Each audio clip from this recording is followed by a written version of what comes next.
반갑습니다. 우리 승리 얼굴들이 많이 보이네요. 오늘 세무사 2차 발표 날인 거 아시죠? 근데 어저께 그 시스템 잘못돼갖고 어제 공고 뜬 거 아시죠? 아, 그래요. 여러분, 꼭 붙으셔야 돼요. 일단 우리 OT를 좀 해볼 건데, 첫 번째로 최근에 세무사 1차 재무회계 특징을 보면 안 봤던 문제들이 꼭 나와요. 옛날에는 봤던 거 거의 100%다 나왔거든요.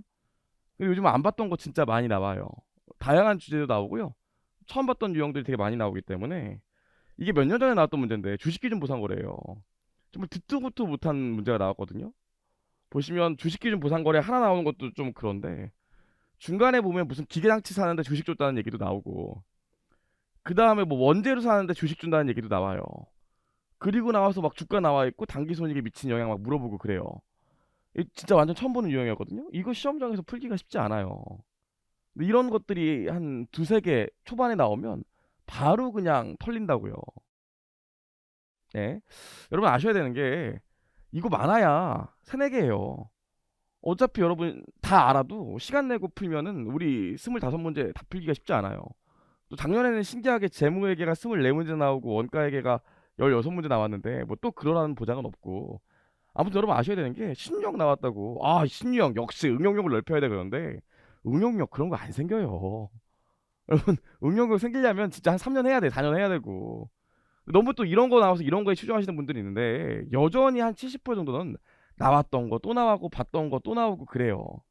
여러분들이 그런 걸 놓치는 경우가 너무 많아. 이걸 틀려서 떨어지는 게 아니라 이걸 틀려서 떨어지는 건데 자꾸 이런 거에 집착한다고요. 여전히 우리의 목적은 계속 나오는 70%를 정확히 맞추는 거예요. 이게 시간이 진짜 부족하다고요. 은근히 공부 잘하고 우리 스파르타반도 하고 그랬지만 점수 좋은 친구들 많은데 저 행소법 어렵게 나와서 말리고 원가 회계 생각보다 어렵게 나와서 말리고 그러면 재무회계 시간 없어갖고 평소에 공부 잘했는데도 불구하고 한 뒤에 10문제 못 푸는 친구들도 진짜 많다고요. 정말로. 여러분들이 이걸 정확히 맞추겠다는 생각을 좀 해야 되고 전형적인 문제 여태까지 출제했던 문제는 나오면 또 100% 맞춘다 이런 생각을 해야지 그런 거 대충 하고 응용력을 키우겠다 새로운 문제 새로운 문제 새로운 문제 그러면 절대 안 늘어요. 합격할 수도 없고 그렇죠? 제일 안 좋은 게 공부 잘하는 학생들이 혹시 시험장에서 실수하는 것 중에 하나가 뭐냐면 내가 공부를 잘하니까 다 풀겠다 이런 생각을 한다고요. 다 풀 수가 없어요. 저 정도 되면 다 풀죠. 왜냐면 행소법을 안 풀 거니까. 근데 여러분들은 안 된다고요. 그러니까 그런 생각을 좀 하셨으면 좋겠고 맞나? 제대로 나오고 있는 거 맞나? 자, 이 세무사 1차 시험 최근의 특징이 보면 좀 미쳤어요. 특히 재무회계 같은 경우에는 뭐 난이도 조정을 보통 회계학 그래도 재무회계에서 하거든요. 세법에서 난이도 조정하기가 쉽지가 않아. 다 같이 못하기 때문에 난이도 조정이 안 된다고요. 최근 몇 년 새에는 수실 재무회계가 뭐 퐁당 쉬웠다 어려웠다 쉬웠다 어려웠다 한다고 했지만 쉬웠다는 해도 사실 풀기가 쉽지 않아요. 그런 이유 중에 하나가 사이즈가 되게 크다고요. 우리 뭐 기본 강의 때도 봤지만 이 전환사채 문제거든요. 전환사채 문제인데 이 보시면 1번에서 발행 시점에 부채 금액 물어보고 기말에 전환권 대가 물어보고 X인년도에 부채 장부 금액 물어보고 그 다음에 일부 전환됐을 때 회계 처리 물어보고 그 다음에 기중에 이렇게 상환했을 때 일부 재매입했을 때 상환이익 물어본다고 다 물어봤죠. 사실 이런 것들을 1분 내에 풀기가 쉽지 않은데 늘 얘기하는 게 처음 보는 유형은 안 풀더라도 내가 풀기로 마음먹고 평소에 공부했던 유형이 나오면 요건 풀어줘야 된다고요. 근데 이거 푸는데 한 2분 걸리면 어차피 뒤에 것도 틀리고 막 그래요. 그래서 일단 요 최근에 문제 세무사 같은 경우에 우리 회계사보다 물어보는 게 되게 많은 경우들이 꽤 많기 때문에 풀기로 마음을 먹었으면 정확히 좀 푸셔야 돼요. 전체 효과를 묻는 경우가 꽤 많기 때문에 네 만지면 안 되겠어. 자 만지면 안 되겠어. 만지지 마. 그죠? 이제는 왁구 위주로 좀 풀려고 하면 안 돼. 우리 공무원 시험이 아니에요. 계리사 시험, 간평사 시험이 아니야. 요즘에는 왁구 위주로 푼다는 생각을 하지 마시고 정확히 구조를 좀 파악하고 있어야 돼요. 파트별로. 여기서 뭐가 나오고 여기서 뭐가 나오고 재무제표가 어떻게 바뀌고 전체 구조를 파악하고 있어야 문제가 여러 가지를 물어봐도 금방 푸는 거지. 왁구로 한두 개 풀겠다. 옛날처럼 왁구를 외우면 솔직히 말하면 보기 5개 중에서 2개 정도밖에 클리어 못하는 경우가 꽤 많아요. 그런 생각을 좀 하셨으면 좋겠고 음. 우리 보통 문제 보면 이렇게 출제되거든요. 지금 보시면 중급회계 11문제, 중급회계 1 11문제, 중급회계 2 14문제, 고급회계 0문제 나온다고 그랬는데 아니에요. 고급회계 뭐 한 문제 나올 때도 있고 두 문제 나올 때도 있어요. 이게 좀 줄어들기도 하고. 그래서 이거랑 보면은 요게 한 문제 정도 더 나오고, 고급 회계가 0문제, 뭐 한 문제, 두 문제 나오는데 올해 시기상 한 문제에서 두 문제 정도 나올 타이밍이거든요. 고급 회계도 해서 해야 돼. 근데 여러분들 중급 회계 2를 잘 못하시기 때문에 중급 회계 2는 제끼고 중급 회계 1에서 다 맞춰버리겠다 이런 생각을 해요. 한 5년 전까지만 해도 그런 전략이 유용했어. 옛날에는 중급 회계 1에서 절반 넘게 나왔으니까. 근데 요즘엔 안 그렇다. 옛날에는 진짜 솔직히 일장, 재고예산, 유형자산 요거만 다 맞춰도 13개 정도 됐다고요. 요즘엔 안 그래. 요즘엔 회계사랑 똑같이 거의 뭐 단원별로 다 한 문제씩 나오기 때문에 절대 중급회계 2랑 고급회계 제끼면 안 돼요. 중급회계 1을 다 맞춰버리겠다 그러는데 중급회계 1을 맞추기가 쉽지가 않아. 좀 이따 보겠지만 문제 난이도가 중급회계 1이 훨씬 높아요. 계산도 복잡하고 그러기 때문에. 그래서 여러분들이 요 과정을 이 중급회계 2를 좀 대충 하겠다 이런 생각 하시면 안 돼. 고급회계 나 원래 안 했으니까 제끼겠다 이런 생각도 하시면 안 돼. 고급회계 나오면 무조건 맞출 수 있어. 무조건 응용도 안 돼. 중급회계 2도 예상보다 중급회계 1보다 문제가 훨씬 쉬워요. 나중에 시험 임박하면 저한테 온다고요. 선생님 사실 제가 중급회계 2를 거의 제꼈거든요. 중급회계 2에서 꼭 나올 단원만 얘기해 주시죠. 그러면 제가 솔직한 마음은 다 나와. 다 요즘에는 다 나온다고. 근데 자기가 제낄 거니까 꼭 나와야 되는 걸 얘기해 달래. 그럼 얘기해 준다고요. 제 자본은 좀 약해요. 그래? 그럼 이제 종업원 급여라. 종업원 급여 뒷부분 일 안 했는데 그런다고요. 그래? 그럼 현금으로 우리 직접 밥은 좀 하고 가자. 현금으로 원래 아시잖아요. 막 이런다고요. 그럼 가만히 얘기를 들어보면 이미 80점, 60점 만점에서 시작한다고요. 그럼 꽈락이 나지. 그러니까 저 요즘에는 계속 얘기하자면 전체를 다 잘해야 된다. 중급회계 2랑 고급회계 버리면 안 된다. 얘기를 좀 하고 싶고요. 최근에 시간 압박이 되게 심해. 한 두세 문제 정도는 일부러 죽어봐라 이렇게 내는 경우가 있다고요. 이거 보시면 봐봐. 2018년 문제인데 4월 1일 날 취득했거든요. 연수합계법이야 이런 젠장. 근데 X3년 1월 1일 날 자본적 지출했다고요. 그럼 연수합계법이면 12개월에 한 번씩 상각률이 달라지기 때문에 12개월에 한 번씩 끊어야 되는데 두 번 끊어야 돼. 그리고 나서 보시면 자본적 지출해. 자본적 지출하고 나면 그 시점에 남아있는 내용의 수를 또 막 삼각해야 될 거 아니에요. 다 물어본다고. 심지어 작년에는 여기에다가 유형자산을 외상으로 샀다고. 4월 1일 날 외상으로 사면 뭐가 나와요? 미지급금에서 이자 비용 나오겠지. 그것도 이런 젠장 12개월에 한 번씩 끊어야 12개월에 한 번씩 끊어야 되니까 계산이 진짜 복잡했다고요. 실제로 이런 문제는 맞추려고 내는 문제가 아니야. 이거 당연히 맞출 수 있지 하면. 근데 아무리 빨리 풀어도 한 2분 걸린다고요. 2분 걸려서 풀면 또 뭐 전혀 문제가 없어. 2분 걸려서 풀었어. 답이 1250원 나왔어. 보기에 1250원이 없어. 그럼 이미 떨어진 거예요. 멘탈 흔들리기 때문에. 그래서 이렇게 긴 문제들도 많이 나오고 하기 때문에 전체 알아야 되고 문제를 많이 풀어보시면서 이런 문제는 풀 수는 있지만 이거 1분 내에 못 풀기 때문에 일단 넘어가야겠네 이런 생각도 좀 많이 하시고 하셔야 된다고요. 그래서 많이 좀 생각을 해보셔야 돼. 최근에 문제가 길어지고 있기 때문에. 음. 그래서 여러분 이제 우리 객관식 하면 퀴즈도 보고 중간중간에 뭐 스파르타만도 하고 그러겠지만 가장 여러분들 많이 하는 얘기 중에서 시간 내에 못 풀겠어요 선생님. 시간 내에 못 풀겠어요 그러는데 제가 늘 하는 얘기 일단 푼 건 맞았니 물어본다고요. 아니 푼 거 맞은 게 중요한 게 아니라 일단 시간 내에 못 풀겠다고 그러면 제가 다시 물어봐. 아니 그러니까 푼 거 맞았냐고. 아니 뭐 그래도 못 맞았죠 막 이런다고요. 아무 의미가 없어요. 정확히 푸는 게 제일 중요해요. 정확히 푸는 게. 그래서 여러분 시간 많이 걱정되시겠지만 이거 시험 한 달 전부터는 조금 못 보고 한 두 달 전부터 우리 스파르타 방 가서 그때부터 스트레스 받으시면 되니까 객관식 때는 내가 푼 거는 정확히 맞출 수 있도록 정확히 공부하는 게 더 중요해요. 정확히 푸는 게. 한 문제 푸는데 여전히 2, 3분 걸리더라도 연습장에 계정명도 써보고 계산식도 써보고 그래야 돼. 실제로 시험장 가면 재무회계 같은 경우 시간이 급하잖아. 그리고 내가 체계가 정확히 안 잡혀 있잖아. 그럼 뭐 하고 있는지 알아요? 계산기로 숫자를 계속 밀어넣고 있다고. 이거 넣으면 답이 뭐 나오고 이거 넣으면 답이 뭐 나오고. 왜냐면 풀어보면 보기에 내 답이 없거든. 그러니까 보기에 답이 나올 때까지 계속 밀어넣고 있다고요. 뭐 그러니까 그걸 시간 내에 풀 수 있겠어? 어차피 틀리지. 그래서 당분간 우리 객관식 끝날 때까지는 정확히 푸는데 더 역점을 두고 제 계산 과정 정확히 쓰라는 말도 엄청 많이 할 거예요. 계산 과정 정확히 쓰라는 말. 그래서 시간 조절은 한 달 남았지만 두 달 전부터 좀 신경 쓰면 좋을 것 같고 시간 압박을 극복하는 좋은 방법은 계산기로 푸는 것도 아니고 왁구로 푸는 것도 아니고 정확히 알고 있어야 빨라져요. 그렇죠? 대부분이 정확히 모르기 때문에 빨라지는 게 아니. 이게 막 이게 보고 이게 고려 사항이 세 가지가 있는데 고려 사항 중에서 어떤 걸 고려해야 될까? 이런 거 고민하느냐고 시간이 오래 걸리는 거지. 내가 계산기를 빨리 못 쳐서 더하기 빼기를 빨리 못해서 그래서 빨리 못 푸는 건 아니에요.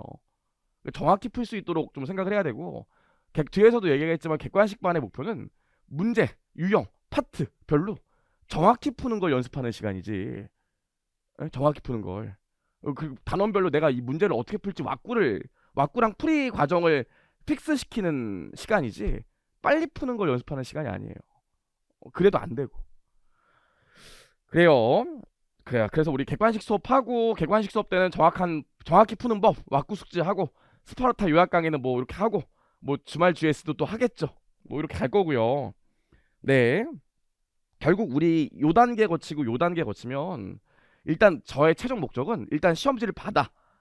그럼 일단 당연히 행수법을 먼저 풀겠죠. 작년에 행수법이 개어려워서 아주 좀 아작이 났지만 올해 또 어떻게 나올지 몰라요. 올해도 어려울지 몰라요. 아무튼 행수법 다 풀고 한 50분 남았다고 칩시다. 그럼 50분 남았어. 이제 회계학 풀어야 돼. 어떻게 할 거예요? 제일 먼저 50분 남았어. 회계학 풀어야 돼. 뭐 할 거예요? 고민할 시간에 일단 풀어야죠. 풀어요. 일단 다시 마음을 차분히 하고 그 1번부터 40번까지 쭉 넘겨봐야 돼. 그거 쭉 넘겨보는데 몇 분이나 걸린다고.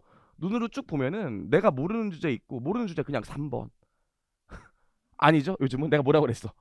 남들도 모를 것 같으면 1번, 나만 모를 것 같으면 3번이라고 그랬지. 그래서 일단 내가 풀 수 없는 것들 제끼고 내가 풀 수 있는 거 한 20개 정도 찍어 놓는다고요. 원가 먼저 풀고 재무회계 먼저 풀고 이러면 안 돼. 작년에 또 원가도 어려웠다고. 올해 같은 경우엔. 그러니까 일단 재무회계 원가 해갖고 내가 풀 수 있는 거 한 20개 찍어. 그거 먼저 푸는 거예요. 그거 한 30분에 걸쳐서 풀어. 20문제를. 그럼 20문제 남았잖아요. 20분 남고. 나머지 전력을 다하면 그러면 50점 넘고 60점도 나온다고요. 근데 순서대로 풀거나 그냥 원가 먼저 풀거나 재무회계 먼저 풀거나 그냥 아무 생각 없이 풀면 그러면 50점이 안 나와. 꽝 나오는 경우도 꽤 많고. 그래서 제 목표는 일단 여러분들이 시험지 받았을 때 문제를 딱 봤을 때 내가 풀 수 있는 문제, 풀 수 없는 문제 가릴 수 있는 능력이 생기는 게 첫 번째 목표고 이 객관식 수업에서 두 번째는 내가 풀 수 있기로 했으면 요거 계산 과정이 딱딱딱딱딱 머릿속에 나와야 돼. 그래서 계산 과정에 숫자를 넣어서 문제를 푼다는 생각으로 문제를 풀어야지. 이걸 막 밑도 끝도 없이 계속 하고 있으면 안 된다고요. 아무튼 그게 우리 목표입니다. 수업을 이렇게 진행할 거고요. 네, 제일 중요한 건 일단 필기로 한 건 100% 맞춰야 돼. 이게 제일 중요해요. 응. 실제로 25개 중에서 20개 맞추는 게 목표예요. 아니 그럼 나머지 안 가르치겠다는 거예요? 뭐 제가 아무리 100% 가르쳐도 처음 보는 문제 나와요. 그건 누가 가르쳐도 마찬가지입니다. 근데 실제로 여러분 시간 압박 때문에 5개 정도는 당연히 못 풀어요. 1등 수석하는 분도 5개 정도 못 풀어요. 진짜로. 오히려 회계사면 시간에 다 푸는 친구들이 있는데 세무사는 시간에 다 푸는 게 불가능해. 그렇기 때문에 여유 있게 공부하시면 돼요. 뭐 이렇게 진행을 할 거고요. 교재는 저희 객관식 재무회계랑 키앤드북인데 저희 객관식 재무회계 보면 문제가 좀 쉽다는 말이 있어서 제가 빡쳐가지고 종합사례라고 넣어놨어요. 아니 왜 쉽지? 안 쉬운데? 종합사례 맨 뒤에 단원별로 맨 뒤에 종합사례 있는데 요거 2차 책에서 꼭 풀어야 되는 문제만 그 객관식으로 만들어 놓은 거거든요. 이 종합사례 보면 안 빠지고 주제별로 한 문제씩 다 나와 있어요. 이거 다 풀고 나면 종합사례를 제가 풀어드릴 수도 있고 시간 보고 시간이 안 되면 여러분들이 풀 수도 있는데 나중에 아무튼 스파르타만 때도 풀 거기 때문에 맨 마지막에 마무리는 종합 사례로 하시면 돼요. 여기 있는 내용을 다 알아야 되니까 나와 있고요. 뒤에 그 파이널 모의고사 7회가 있는데 7회인가? 아 이거 10회네. 왜 이렇게 많이 나왔지? 파이널 모의고사 10회가 있는데 이게 작년 주말 GS 문제거든요. 올해는 새로 내겠죠. 그러니까 요 정도 풀어보시면 돼. 그렇죠? 요 정도. 그래서 일단 우리 수업 시간에는 그 문제 보시면 관련 유형 정리가 있고 관련 유형 연습이 있는데 수업 시간에는 관련 유형 정리만 풀 거고요. 관련 유형 연습은 관련 유형 정리에 나왔던 문제들을 비슷한 문제로 한 문제씩 넣어놨어요. 그러니까 여러분 일부러 집에 가서 풀어보라고 넣어놓은 거니까. 그렇죠? 아니면 수업 시간에 다 풀면 또 집에 가서 복습할 때 풀 문제가 없잖아. 일부러 만들어 놓은 거니까 관련 유형 정리 저랑 수업 시간에 하시고 관련 유형 연습 풀어보시면 돼요. 그리고 나중에 마무리로 종합사례 풀어보시고 이러시면 될 것 같아요. 이렇게 진행을 할 거고요. 일단 내용 요약은 키앤드북으로 하긴 할 거예요. 요걸로 하긴 할 건데 선생님 저는 좀 키앤드북 부담스러워요. 그러면 중급회계 원투 들고 오셔도 돼요. 책 근데 가볍게 이게 나을 게 아닐까요? 요거 이 내용 요약은 키앤드북으로 할 겁니다. 이렇게 진행을 할 거고요. 수업 진행은 88시간인데 제 이번 고급 객관식반의 최대 모토는 보강 없기. 보강 안 하기. 보강하면 나는 죽는다 약간 생각하고 있기 때문에 일단 22시간 할 건데 22시간이면 충분하긴 한데 고급 회계를 우리 한 4시간 정도 해야 되거든요. 세무사 목적으로는 완전 고급 회계 노베이스. 고급 회계 한 번도 안 배웠어.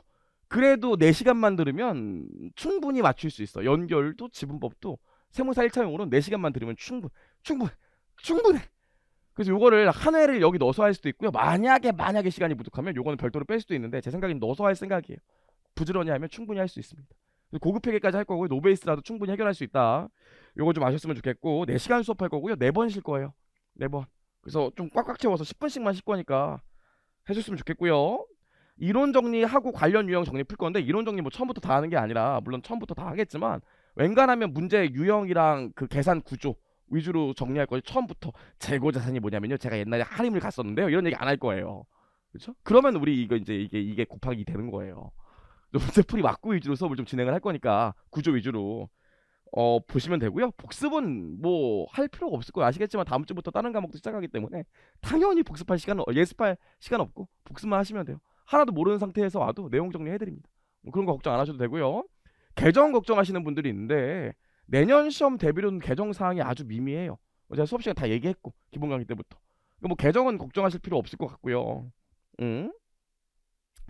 당부의 말씀인데 저는 진짜 어저께 좀 속상했던 게 인강 듣는 학생인데 되게 인강 들었는데도 뭐 이렇게 질문 답변도 평소에 좀 밝게 하고 그래서 되게 얼굴도 모르지만 그 되게 아이디 상으로는 되게 좋아했던 학생이 있는데 어저께 그 발표 났다면서 저한테 메일 보냈더라고요. 세법학 원에서 까랑나서 떨어졌다고 회계학은 고득점 났는데 이런 젠장. 근데 그래서 막 세법학 원에서 아쉽게 까락이 나서 자기가 공부를 1년 더 해야 될 것 같다고 막 그러는데 진짜 돌아버리겠더라고요.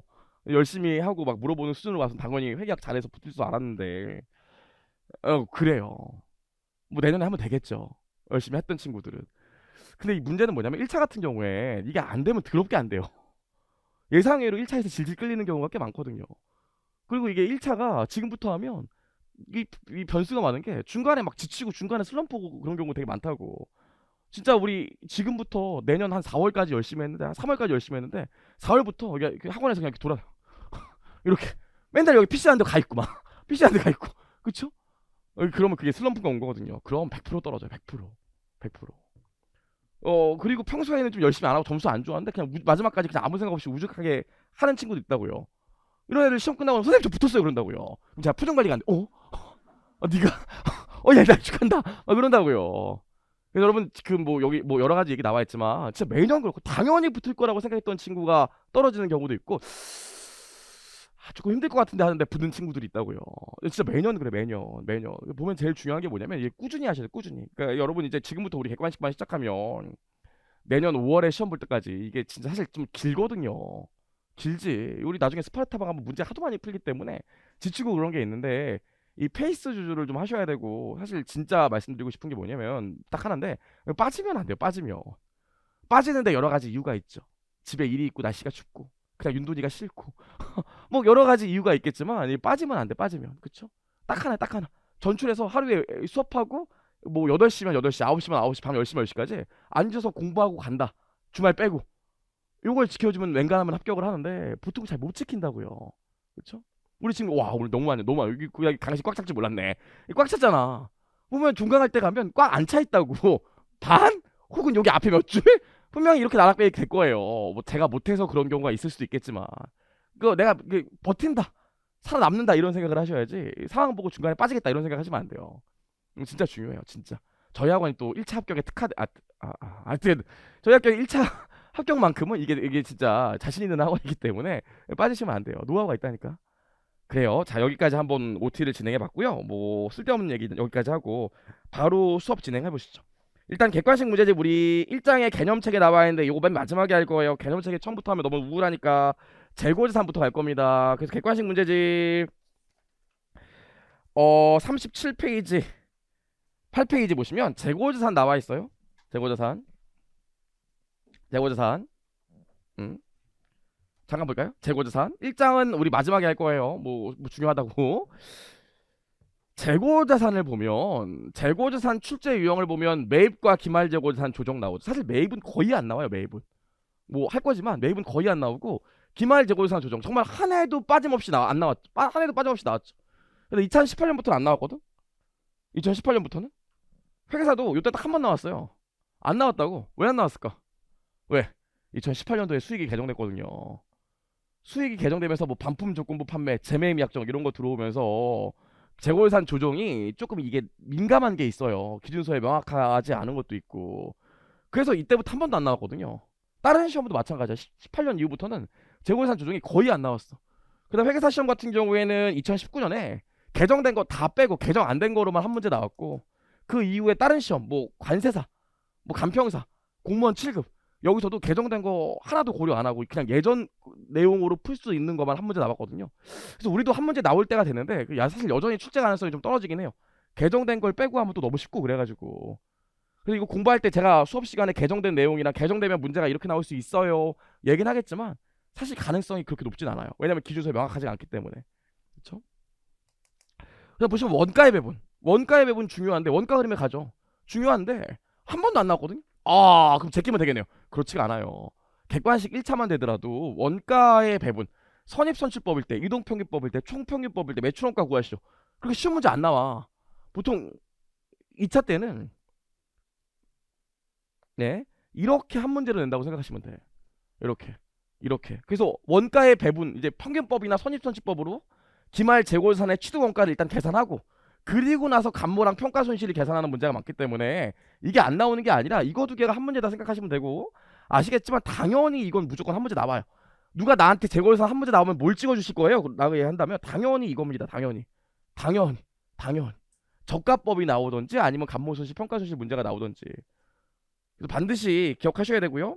특수한 원가 배분을 보면, 그래서 여기서 나올 게 한 문제씩 나왔는데 2018년도에 개정되면서 낼 게 없으니까 특수한 원가 배분에서 막 두 문제씩 내고 그랬거든요. 그동안 사실 잘 안 나왔다고. 사실 세무사 문제에서는 매출총 이익률법, 소매제고법, 특히 소매제고법은 거의 안 나왔어. 2018년 이후에만 나왔다고요. 여전히 그래서 매출총 이익률법 중요합니다. 그래서 요거 내가 볼 때는 요렇게 한 문제, 요렇게 한 문제 나올 가능성이 높고요.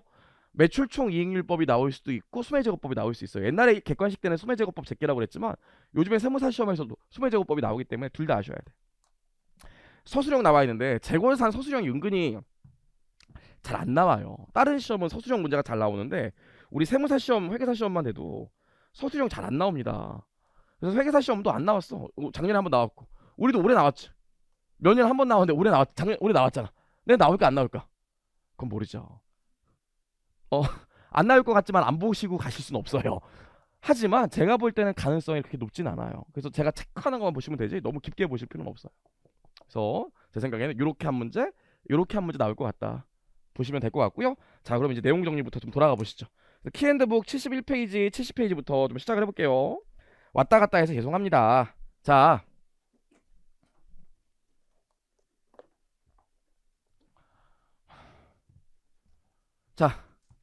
우리 재고자산이요. 그럼 재고자산 첫 번째로 재고자산의 정의를 알아야 되는데 재고자산 정의가 시험에 나오겠습니까? 그럼에도 한번 물어보고 싶네요. 재고자산이 뭡니까? 재고자산이 뭡니까? 잘하셨어요. 우리 통상적인 영업활동에서 이게 뭐라고 그랬죠? 반복적으로 장사하는 과정에서 판매를 목적으로 보유하고 있는 자산을 재고자산이라고 한다고 했었죠. 사실 재고자산에서는 재고자산 정의가 별로 중요하지 않아. 근데 나중에 이게 뭐가 중요하지? 어디 가서 중요하죠? 지금 미리 얘기할까요? 사실 재고자산 정의는 뭐 하나도 중요하지 않아. 시험에 나올 내용도 아니고. 나중에 어디 가서 중요합니까? 나중에 투자 부동산 가면 중요하잖아요. 내가 만약에 부동산 임대업자야, 부동산 매매업자야, 도널드 트럼프. 그럼 자기는 부동산 사서 팔 목적으로 갖고 있잖아요. 그런 경우에 부동산이라고 하더라도 재고자산이 되죠. 근데 만약에 통상적인 영업활동에서 사용할 목적이래. 그럼 요거 뭘로 분류합니까? 반복적으로 장사하는 과정에서 사용할 목적이래요. 뭘로 분류하죠? 유형자산으로 분류하죠. 괜찮죠? 또 뭐 있어?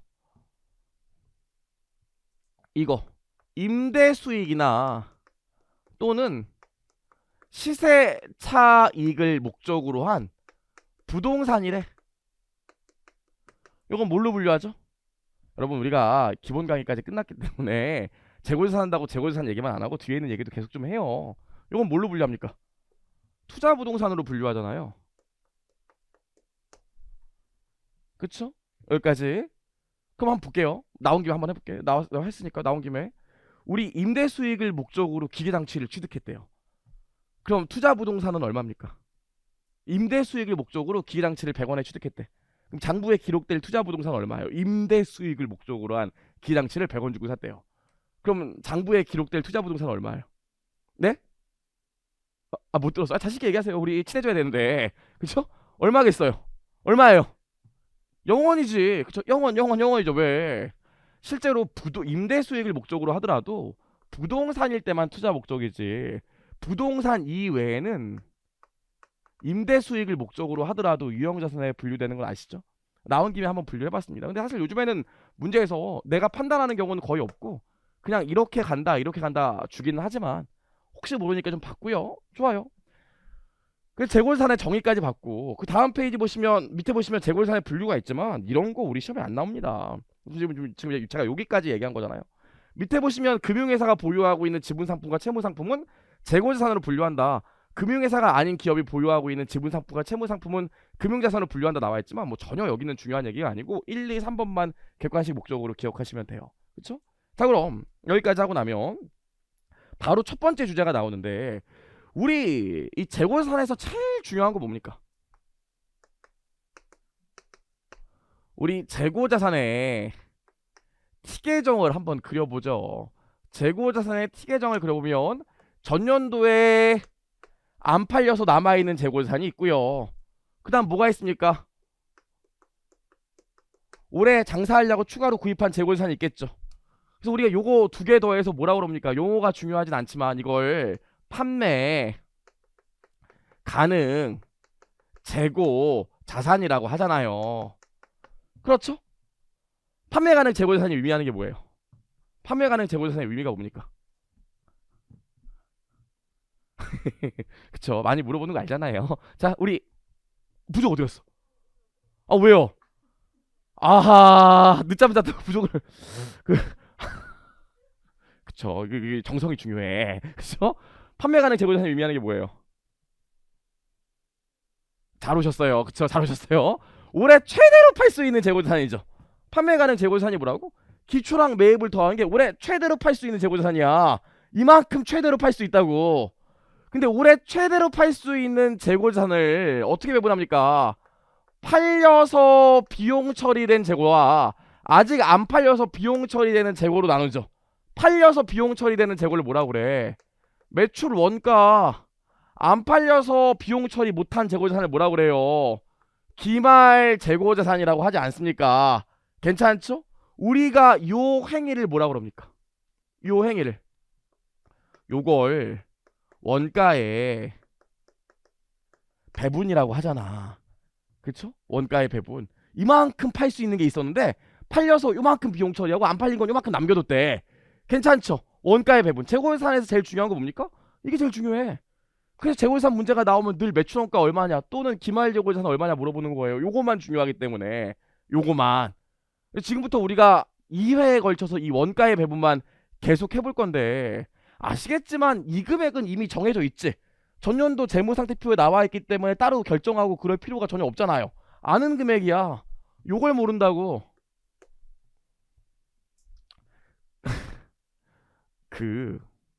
제가 오늘 객관식만 개강한다고 왠지 오늘 사람이 많이 올 것 같아서 백화점에 옷 사러 갔었거든요.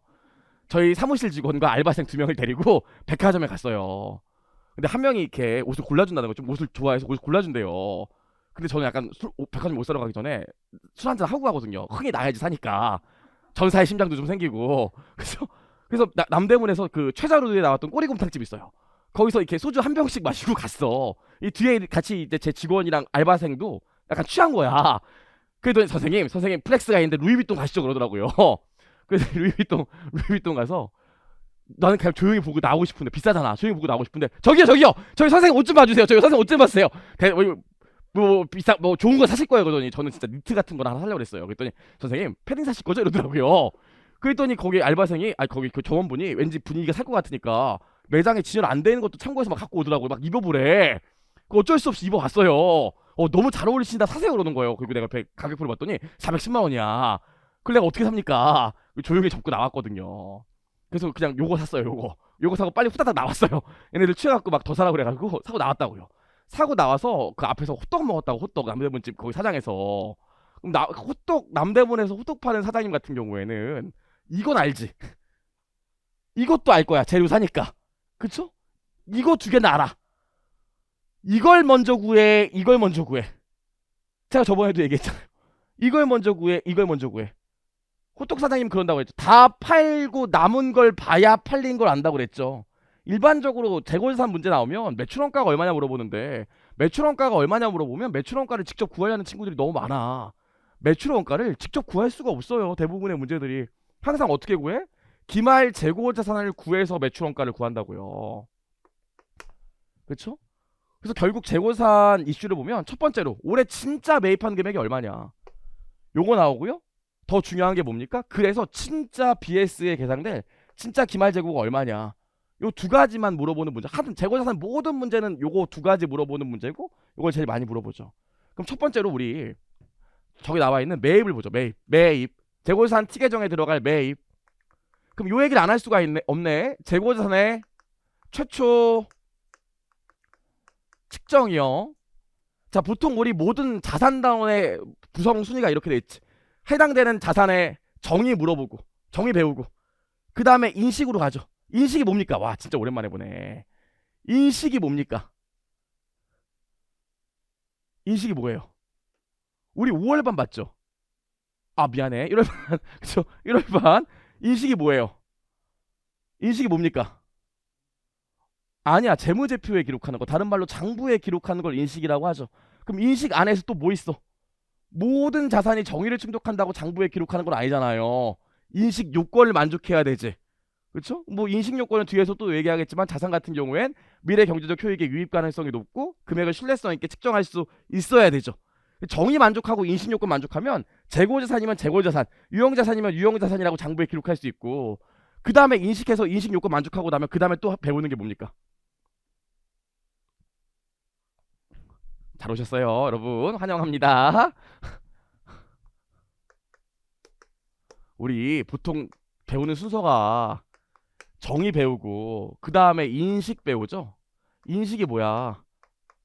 재무제표에 기록하는 게 인식이에요. 장부에 기록하는 거. 근데 인식을 보면 이 인식할 때 순서가 있잖아요. 그냥 하는 게 아니라 인식 요건이 있죠. 좀 전에 얘기했던 거. 여기까지 만족해야 장부에 해당되는 계정을 기록할 수 있다고요. 근데 계정명만 기록하면 뭐해? 금액도 기록해야지. 금액을 기록하는 걸 뭐라 그럽니까? 측정이라고 하죠. 그래서 모든 자산 단원이 다 요 순서로 배우잖아. 측정을 그래서 뭐라 그런다고요? 유식하게는 화폐 단위로 기록하는 거. 쌈마이로 얘기하면 금액 쳐 넣는 거. 그럼 금액을 재무제표에 쳐 넣는 순간이 두 순간 있잖아. 언제 있어요? 처음에 구입했을 때, 처음에 인식했을 때 금액 쳐 넣는 거. 그걸 뭐라 그래? 최초 측정이라고 하죠. 그리고 기말에 12월 31일 날 재무제표에 쳐 넣는 걸 뭐라 그래요? 금액을. 그걸 후속 측정이라고 하죠. 그래서 우리가 항상 요 순서로 배우잖아요. 그렇죠? 자, 그럼 우리 지금 최초 측정을 배우려고 해요. 우리 재고자산은 처음에 구입했을 때 얼마로, 어떤 금액으로 측정합니까? 어떤 금액으로? 그쵸? 원가로 측정하죠. 원가. 원가가 뭐예요? 살 때 낸 살 때 낸 금액. 잘하셨어요. 원가가 뭡니까? 이게 내가 해당되는 유형자산을 취득하기 위해 제공한 대가의 공정가치잖아요. 제공한 대가의 공정가치 하니까 또 어렵지. 제공한 대가의 공정가치가 뭔데? 살 때 낸 돈. 살 때 낸 돈. 취득 시점에 낸 돈이기 때문에 계정명을 이거 뭐라 그래? 취득 원가라고 해요. 취득 시점에 낸 돈이기 때문에. 그래서 일반적으로 재고자산, 유형자산, 투자부동산, 무형자산은 최초 측정 시점에 어떤 금액으로 기록해? 취득 원가. 처음에 살 때 낸 돈으로 기록하잖아요. 그래서 우리 지금 첫 번째 주제가 뭡니까? 처음에 살 때 낸 돈이 얼마인지 다 모아볼 거라고. 처음에 샀을 때 낸 돈이 얼마인지를 알아야 여기 T 계정에 들어가는 매입액이 얼마인지 알아볼 거니까. 그래서 지금부터 우리 뭐 한다고 그랬어요?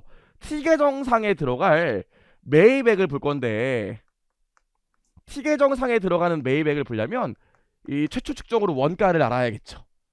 원가, 제공한 대가의 공정가치. 자, 그럼 우리 이 취득 원가를 보면 취득 원가 구성이 어떻게 돼 있죠? 재고자산의 취득 원가 구성을 보면 재고자산 취득 원가의 구성. 살 때 낸 돈. 살 때 낸 돈을 보면 종류가 여러 가지 있는데 첫 번째로 매입 원가가 있어요. 이게 진짜 살 때 낸 돈이고 그다음 여기 뭐가 있습니까? 전환원가가 있죠. 전환원가는 저보다 더 잘 아시잖아요. 전환원가가 그 유명한 뭡니까? DLOH. 우리 어민 선생님이 할 거. 그렇죠? DLOH가 있고요. 그다음 뭐가 있어요? 기타 원가가 있죠. 그래서 요거 세 개 합한 걸 취득 원가라고 하는데 당연히 우리 재무회계에서 전환원가는 시험에 나올 여지가 없고 뭐 DLOH인데 이게 여기서 왜 나와? 기타 원가도 일반적으로 재고자산이 현재 장소, 현재 상태에 이르게 하는 원가들을 기타 원가라고 하는데 어렵잖아요. 그럼 실제로 기타 원가는 시험에 나오는 게 딱 하나밖에 없다고 그랬죠. 뭐 특정 고객을 위한 특정 고객을 위한 제품 디자인 원가요. 요거 딱 한 번. 모든 회계시험 통틀어서 기타 원가는 요 문구 딱 한 번 나왔어요. 특정 고객을 위한 제품 디자인 원가는 기타 원가에 포함되기 때문에 재고자산의 원가에 들어갈 수 있다. 요거 딱 하나만. 그래서 우리 Q&A 보면 어디 나와 있습니까? 여기 나와 있죠. 여기 Q&A북 71페이지 보시면 기타 원가는 재고자산이 현재의 장소, 현재의 상태에 이르게 하는데 발생한 범위 내에서만 취득 원가에 포함된다 나와 있는데 현재의 장소, 현재의 상태에 이르게 한다는 말이 무슨 말이죠? 현재의 장소, 현재의 상태에 이르게 한다는 말이 이게 뭐였죠? 판매 가능한 상태 얘기하는 거예요. 현재의 장소, 현재의 상태에 이르게 한다는 게 판매 가능한 상태에 이르게 한다는 거예요. 여기 나온 김에 얘기를 하면 말문제가 우리 보통 한 7문제 정도 나오죠. 말문제. 최근에 말문제 난이도가 많이 올라갔지만 그래서 말문제 어떻게 하면 공부할 수 있습니까? 선생님 말문제 어떻게 하면 대비해요? 그러는데 이게 여태까지 시험에 나왔던 문구를 다 외운다고 되는 게 아니에요. 좀 저랑 수업할 때 얘기를 많이 듣고 제가 이렇게 줄거드리는 문구 이게 무슨 의미고 무슨 의미고 읽을 수 있으면 돼. 외우면 안 돼. 읽을 수 있어야 돼. 그래야지 말문제를 해결할 수 있어요. 같이 따라오시고. 그래서 여기가 중요하죠. 여기가 실제로 여기가 특정 고객을 위한 비제조 간접 원가 또는 제품 디자인 원가는 재고자산의 원가에 포함될 수 있다. 그래서 기타 원가는 요 문구 하나만 기억하시면 돼요. 요 문구 하나만 기억하시면 되고 자 매입 원가 보겠습니다. 지금부터는 요 얘기만 할 거예요. 여기 매입 원가에 들어갈 금액만 매입 원가에 매입 원가에 매입 원가에 여러분 제가 한 번만 얘기하죠. 아우 요즘 진짜 너무 빡세요. 너무 빡세. 일이 너무 많아. 정말로. 뭐 그런데 3월 달쯤 되면 잠깐 한 일주 정도는 쉴 수 있을 것 같아.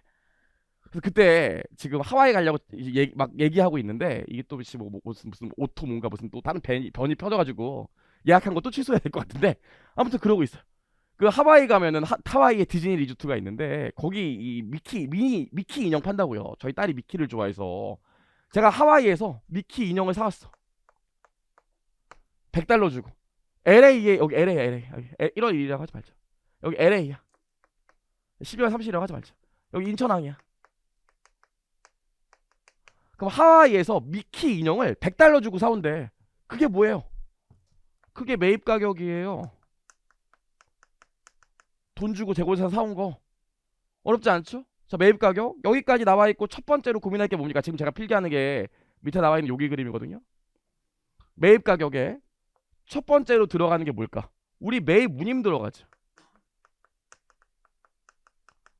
매입 운임. 일단 문제에서 매입 운임이 세 가지로 나올 수 있어요. 첫 번째로 문제에서 아무런 언급이 없을 수가 있어. 그냥 매입 운임이래. 이런 경우에는 당연히 재고자산의 매입 원가, 취득 원가에 가산하는 게 맞아요. 아 택배비 우리나라에서 썼다는데 당연히 내줘야지. 문제에 특별한 언급이 없는 매입 원가는 가산하는 게 맞습니다. 괜찮죠? 근데 뭐가 있어? 아시겠지만 선적지 인도 조건이 있고 도착지 인도 조건이 있죠. 선적지 인도 조건은 뭐야? LA에서 미키 인형을 사서 인천항까지 갖고 온대. 그때 선적지 인도 조건이면 어떻게 돼? 선적지 인도 조건이면 선적하는 순간부터 누구 거? 구매자 거죠. 내 거라고. 하지만 도착지 인도 조건은 어떻게 됩니까? 도착지 인도 조건은 도착할 때까지는 누구 거? 판매자 거라고요. 괜찮죠? 도착해야 내 거야. 도착하기 전까지 판매자 거야. 그럼 당연히 이 사이에 발생하는 매입 문의면 어떻게 되겠습니까? 이 사이 발생하는 매입 문의문 당연히 선적지 인도 조건으로 매입하면 이때부터 내 거기 때문에 배 타고 오는 배값도 내가 내겠지, 구매자가. 선적지 인도 조건 같은 경우엔 당연히 매입 운임을 취득 원가, 요 매입 원가에 가산해요. 당연한 소리죠. 응. 도착지 인도 조건은 누가 부담해? 당연히 판매자가 부담하겠죠. 인천항에 도착할 때까지는 내게 아니라니까. 판매자 거지.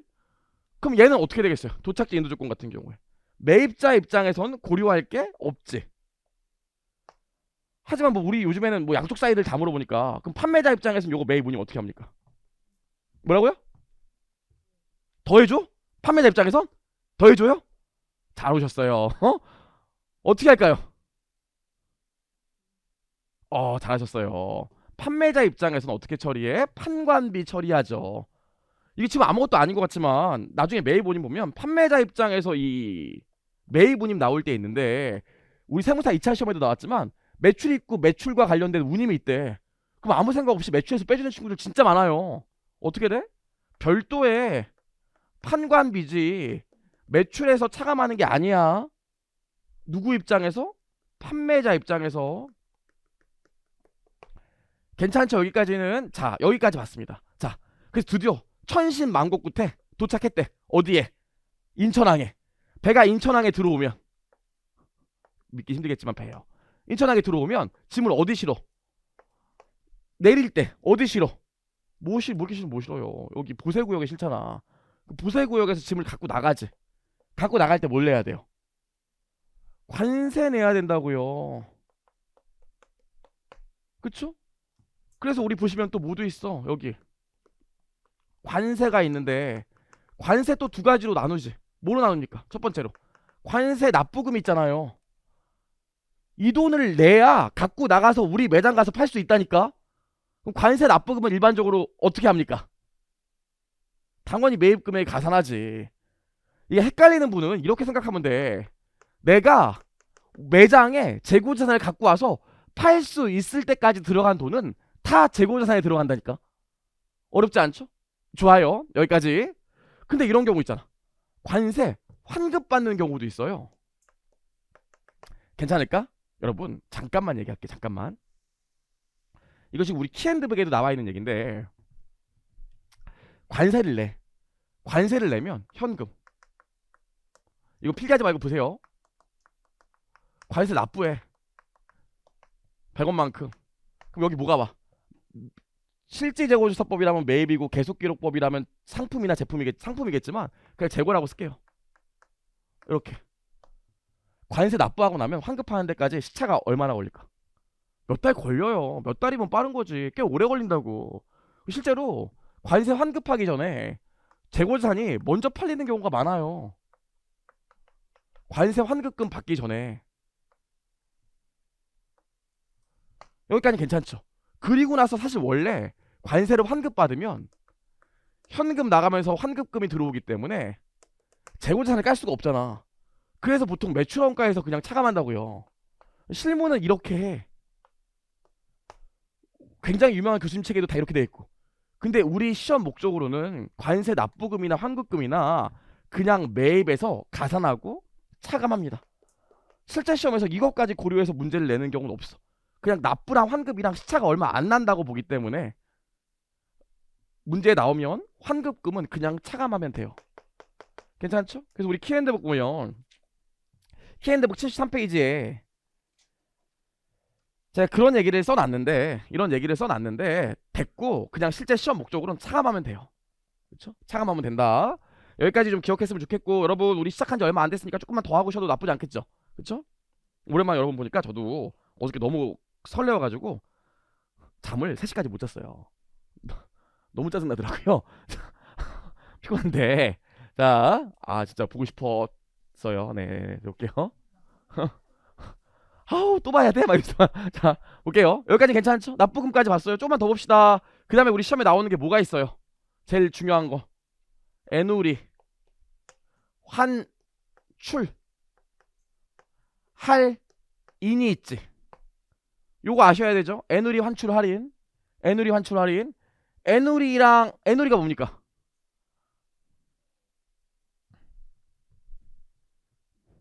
내가 많이 물어보는 순서로 합격한다니까. 애누리가 뭐라고? 잘 오셨어요. 잘 오셨어요. 애누리가 뭐예요? 매입 애누리. 잘 오셨습니다. 환영합니다. 그쵸? 애누리가 뭐예요? 파손이나 결합으로 값을 깎아주는 걸 애누리라고 그러지. 환출은 뭐예요? 파손이나 결함으로 아예 환불시키는 걸 환출이라고 그러지. 할인은 뭐예요? 물건값을 빨리 갚아서 좀 깎아주는 걸 얘기하죠. 자, 우리 원가가 뭐라고 그랬습니까? 낸 돈이라고 그랬죠?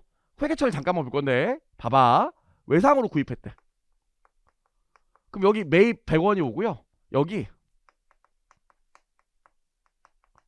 매입 채무 100원이 올 거야. 괜찮죠? 여기까지는? 아 근데 파손이나 결함이 있어갖고 값을 깎아주기로 했다는 거예요. 애누리죠? 파손이나 결함이 있어서 아예 반품시키기로 했대. 환출이죠? 애누리랑 환출 더해서 20원 정도 있었대. 그럼 여기 회계처리 어떻게 해야 됩니까? 제가 딱 10분만 더 하고 쉴게요. 그럼 여기 어떻게 될까요? 여기 매입을까 애누리나 환출을 있어. 여러분 만약에 제 책을 샀는데 기본서에 오타 개 많았어. 그래도 한번 미워도 다시 한번 해서 지금 객관식 책 샀는데 여기 객관식 책에도 봤더니 오타가 개 많아. 겨우겨우 꾸역꾸역 참았는데 모의고사 오타 개 많아. 그럼 2차 책 살 때 무슨 생각이 들겠어? 아 윤돈식 사지마 이 새끼 오타 개 많아. 이럴 거 아니에요. 실제로 애놀이나 환출이 많으면 이것도 좋은 시그널이 아니야. 구매처를 바꿔줘야 된다고. 그래서 회계상으로도 애놀이나 환출을 별도로 관리해요. 그래서 매입을 써주는 게 아니라 애놀이나 환출 등으로 별도로 써준다고. 그쵸? 그리고 여기 뭐가 와? 여기 매입 채무를 직접 까죠. 그럼 우리 장부상으로는 매입 별도로 100원 나와 있고 애놀이 별도로 20원 나와 있잖아. 봐요. 이 상태에서 현금 냈대. 얼마만 내면 돼? 이제 매입 채무 아이고 100원 매입 채무 20원 깠으니까 현금 80원만 나가게 되겠지. 괜찮죠? 그리고 여기 뭐가 없어지면 돼? 매입 채무가 85면 되는 거 아니겠습니까? 무슨 얘기 하고 싶냐면 자료를 문제에서 이렇게 준대. 그럼 당연히 매입에서 애누리를 빼야겠지. 이거에서 이거 빼야 진짜 나간 돈이 나올 거 아닙니까? 원가. 괜찮죠? 그래서 문제에서 매입액 주고 애누리, 환출, 할인 주면 빼줘야 돼. 그래야 진짜 매입액이 나오게 되니까. 그쵸? 근데 문제에서 이렇게 주는 경우도 있다고 그랬지. 매입 채무의 T 계정을 보고 여기 기초 매입 채무가 있고요. 올해 외상 매입하면 매입 채무가 늘겠지. 매입 채무를 지급하면 현금 빠져나가면서 매입 채무가 줄겠지. 조금만 더 합시다. 중요해요. 기마 이렇게 오겠지. 그쵸? 문제에서 어떻게 주는 경우가 있다고 했죠? 이렇게 주는 경우가 있다고 했지. 그럼 역산하면 외상 매입액이 나오잖아요. 주로 뒤에서 매출총 이익률법에서 할 거지만 이렇게 나오잖아. 여기다 추가로 자료를 올해 애누리, 환출, 할인이 얼마다 이렇게 주는 경우가 있어요. 자료를 이렇게 주는 경우도 있지만 얘 줘서 얘 역산하게 한 다음에 추가로 요것도 주는 경우가 있다고요. 이거 올해 관세사 1차 시험에 나왔거든요. 매출총 이익률법에서. 개 어려웠어. 나중에 우리 퀴즈 때 풀어볼 거지만 퀴즈 얘기를 안 했구나. 퀴즈는 단원 끝나면 볼 거예요. 그래서 일주일에 한 번씩 볼 수도 있고 뭐 일주 반에 한 번씩 볼 수도 있고 단원 끝날 때마다 볼 거예요. 재밌을 겁니다. 제가 직원을 뽑았기 때문에 이제 진짜 웬간하면 오타 같은 거 별로 없어요. 이것도 갈아 넣었거든. 그 이번에 2차 동차 봐서 이제 발표 기다리는 친구인데 그 친구 저 도와준다고 그랬어요. 시험 끝났으니까 할 거 없으니까 도와준대. 제가 원래는 하루 아침 9시부터 아침 10시부터 오후 6시까지만 근무하면 된다고 그랬거든요. 근데 막 밤새고 막 그랬어요. 이거 오타가 거의 없다고요. 그냥 학을 때 가지고 다시는 안 한다고. 돌아와서 이 경우에 이거 고려해 안 해? 이거 안 해요. 이런 경우에 왜 안 해? 봐봐. 이렇게 제시하는 경우엔 매입 따로 애누리 따로 나와 있지만 실제로 매입 채무 쪽은 어때? 애누리 환출 할인이 있을 때마다 매입 채무를 직접 간다고. 그래서 매입 채무 T 계정상으로는 이미 애누리 환출 할인이 다 고려가 돼 있기 때문에 이렇게 자료를 주는 경우에는 얘를 절대 고려하면 안 돼요. 지금 다 끄떡끄떡했지만 다음 주에 퀴즈 보면 또 틀린다고. 그 얘기가 어디 나와 있습니까? 셀프 스터디 여기 나와 있죠. 교재 셀프 스터디 72페이지에 굉장히 중요한 얘기예요. 요건 읽어보시면 되고, 결론이 그래서 총 매입액을 주고 애누리 환출 할인을 주는 경우에는 그냥 매입액에서 빼주면 되지만, 문제에서 자료를 이렇게 주는 경우에는 절대로 애누리 환출 할인을 고려하면 안 된다. 그 얘기 나와 있습니다. 좋아요. 여기까지요. 여러분 끊을 수가 없네요. 미안요. 여기까지 해서 우리 어디까지 봤습니까? 애누리 환출 할인까지 봤어요. 또 최근에 올해 다른 시험에서 뭐가 나왔냐면 진짜 100만 년 만에 리베이트가 나왔어요. 리베이트가 뭡니까? 리베이트 캐시 100이죠. 왜 옛날에 핸드폰 같은 거 사면 100만원짜리 핸드폰 사면 며칠 있다가 문화상품권이나 뭐 상품권으로 10만원짜리 주고 막 그랬다고요. 너무 많이 사면 현금을 돌려준다니까? 캐시 100? 그럼 내가 현금 100, 매입채무 100이었대. 근데 나중에 현금 20원 돌려줬대. 그럼 당연히 어떻게 되겠습니까? 돈 낸 게 20원 돌려줬으니까 80원밖에 안 될 거 아니야. 그래서 리베이트는 당연히 매입액에서 차감해요. 최근에 다른 시험에 리베이트가 100만 년 만에 나왔기 때문에 좀 기억합시다. 리베이트 나오면 리베이트도 매입액에서 차감이야. 돈을 돌려받은 거니까. 괜찮죠? 다 왔다. 여기까지 해서 우리 지금 매입액까지 봤고요. 다 왔어요. 응. 우리 요거 했고 마지막으로 몇 가지만 더 보면 되는데, 두 가지만 더 보고 쉬겠습니다. 두 가지만.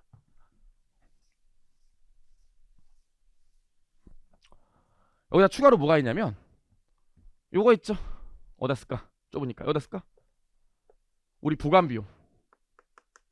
그나마 여기서 말문제가 나온다면 부관비용이 말문제 제일 많이 나오죠. 딱 10분만, 딱 5분만 더 끝낼게요. 부관비용. 자, 우리 수익의 인식요건 어떻게 돼요?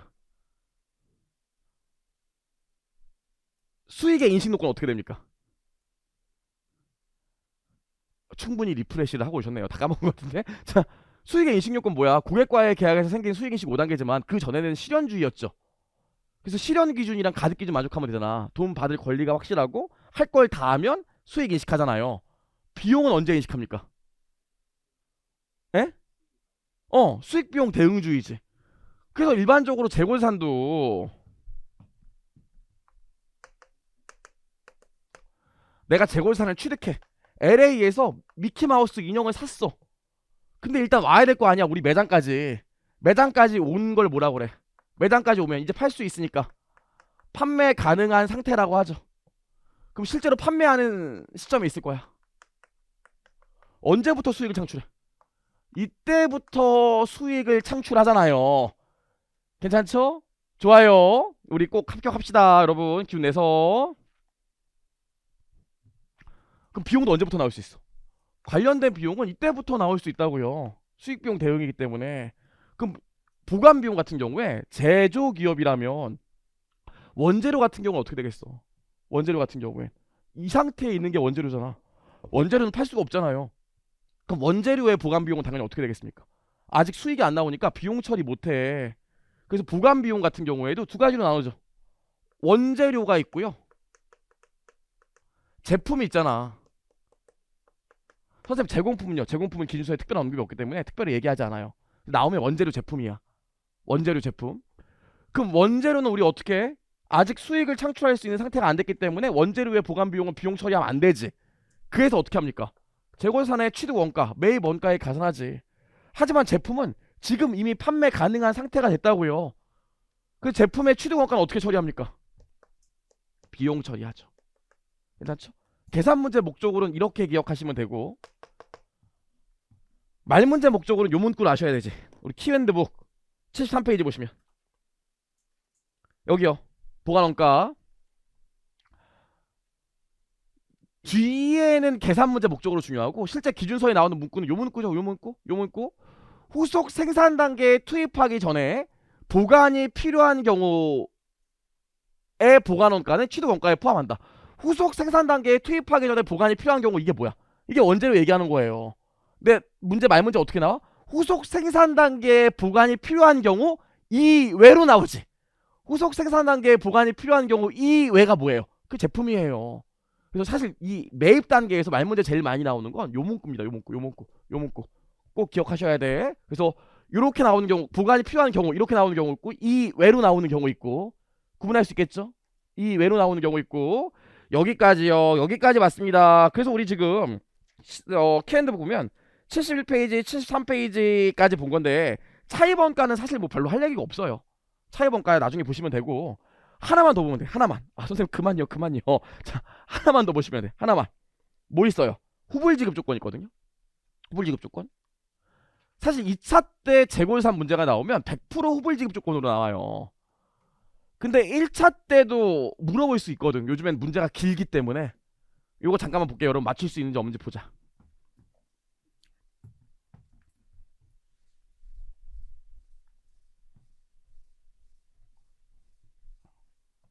자, 이렇게 있어요.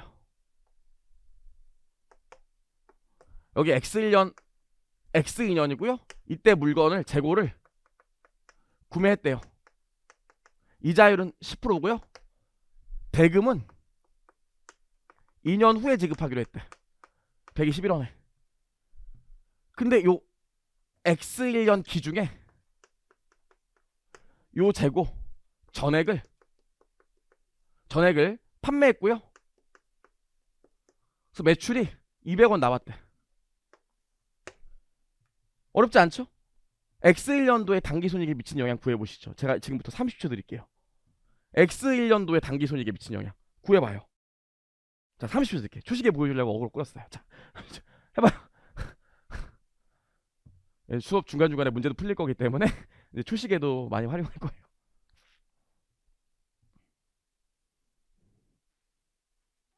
뭐 이게 뭐라고 이런 분도 있고, 아씨 뭐지 이런 분도 있을 거예요. 30초만 드릴게요.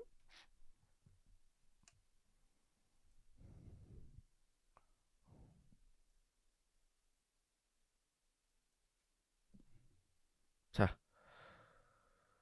다시 돌아와서 보시면 이거죠, 여러분.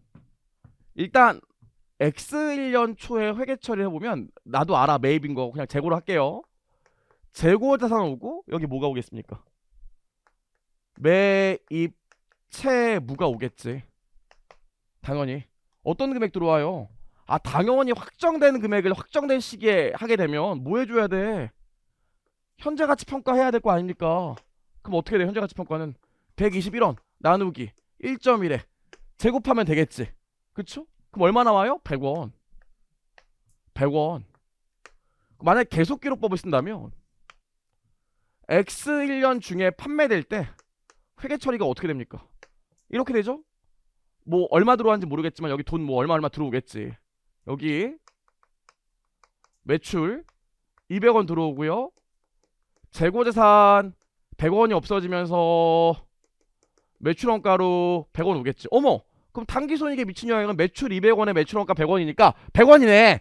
100원으로 푸신 분들 있죠? 아님 말고요. 기말에 또 뭐 해줘야 돼요? 그쵸, 이자 비용 해줘야 된다고. 이거 아무것도 아닌 것 같지만 우리 2차 때 재고예산 문제가 나오면 뭐 100%야 100%. 2차 때는 재고예산 무조건 외상으로 사. 그것도 기중에 100%예요. 한 번도 안 그런 적이 없어. 그래서 1차 시험에도 나올 수 있다고. 우리 X1년 말에 그럼 뭐 해줘야 돼? 매입 채무에서 이자 비용이 발생할 거 아닙니까? 기초 부채 장부 금액에 유효 이자율 때려서 10원. 여기 매입 채무 10원. 그래서 요것도 당기손익에 영향을 미치겠죠. 실제로 이 키앤드북에 후불지급 조건이라고 나와 있는데 이 후불지급 조건 외상으로 구매하는 경우에 현재가치 평가한다. 이거보다 더 중요한 얘기가 사실 뭐예요? 이자 비용 까먹지 말자. 그게 더 중요한 얘기예요. 그렇죠? 꼭 좋아요. 우리 여기까지 해서 매입까지 봤고요. 선생님 오늘 첫 시간이라 너무 달리치는 거 아니에요? 한 문제만 풀 거예요. 한 문제. 매입은 딱 한 문제밖에 없어. 여태까지 기출된 게 딱 한 문제밖에 없어요. 다른 문제도 있지만 그건 뭐 공무원이나 간평사 관세사 문제이기 때문에 너무 쉬워서 책에 안 넣어놨어요. 교재 40페이지 기본서 때도 봤던 문제지. 저랑 그냥 빨리 보고 넘어갑시다. 응. 요거 한 문제밖에 안 나왔다고. 사실 말 문제가 나오는 경우가 더 많았지. 기본 강의 때도 풀었던 문제입니다. 보시면 봐봐. 매출원가 물어봤어. 쫄면 안 돼. 티계정상으로 보면 기초재고 줬고 기말재고 줬으니까 사실상 정확한 매입액만 알면 매출원가 구할 수 있는 거 아니겠습니까? 그래서 이런 문제 나오면 항상 재고자산 티계정을 그려서 기초재고가 12만 원이야. 기말재고가 7만 5천 원이야. 그럼 정확한 매입액만 구하면 매출원가 구할 수 있겠네. 가보죠. 당연히 단기 매입액 더해줘야 돼. 매입운임 선적지 인도 조건이니까 더해주는 게 맞겠죠. 도착지 인도 조건이면 어떻게 돼? 매입운임이 아예 없을 거예요. 그렇죠? 문제 만약에 선적지 인도 조건이라는 얘기가 없대. 그래도 더해주시면 돼. 자, 보험료 더해줘야 돼. 하용료 컨테이너 박스 내리는데 들어가는 돈이니까 더해줘야 돼. 매입 할인 빼주기로 했죠. 왜냐면 총 매입액을 줬기 때문에 빼주는 게 맞아요. 매입 애누리 빼주는 게 맞죠. 관세 납부금 더해줘야죠. 관세 환급금 원래는 매출원가에서 차감하지만 그냥 빼주면 돼. 그렇죠? 이렇게 계산하면 정확한 매입이 얼마 나옵니까? 그렇죠? 15,000원 더하기 2,000원 더하기 3,000원 빼기 2,000원 더하기 7,000원 빼기 13,000원 빼기 5,000원 하면 되니까 정확한 매입액이 50만 7,000원 나오게 되겠죠. 그럼 매출원가 구할 수 있겠지. 괜찮죠? 그래서 매출원가 구하면 매출원가가 55만 2,000원 나오게 됩니다. 뭐 요 정도 껌인데 사실 이렇게 나오면 뭐 너무 고맙죠. 사실 우리 실제 시험 같은 경우에 매일 이걸 전체를 다 물어보는 것보다 말 문제로 물어보는 경우가 더 많고 아니면 그냥 부분을 잘라서 한두 개씩 넣어서 다른 거에 물어보는 경우가 많으니까 전체 구조를 좀 봅시다. 여기까지 봤고요. 우리 그럼 어디까지 한 거야? 매입까지 봤으니까 잠깐 쉬었다가 요거 구하는 여정을 떠나보도록 하겠습니다. 잠깐 쉴게요.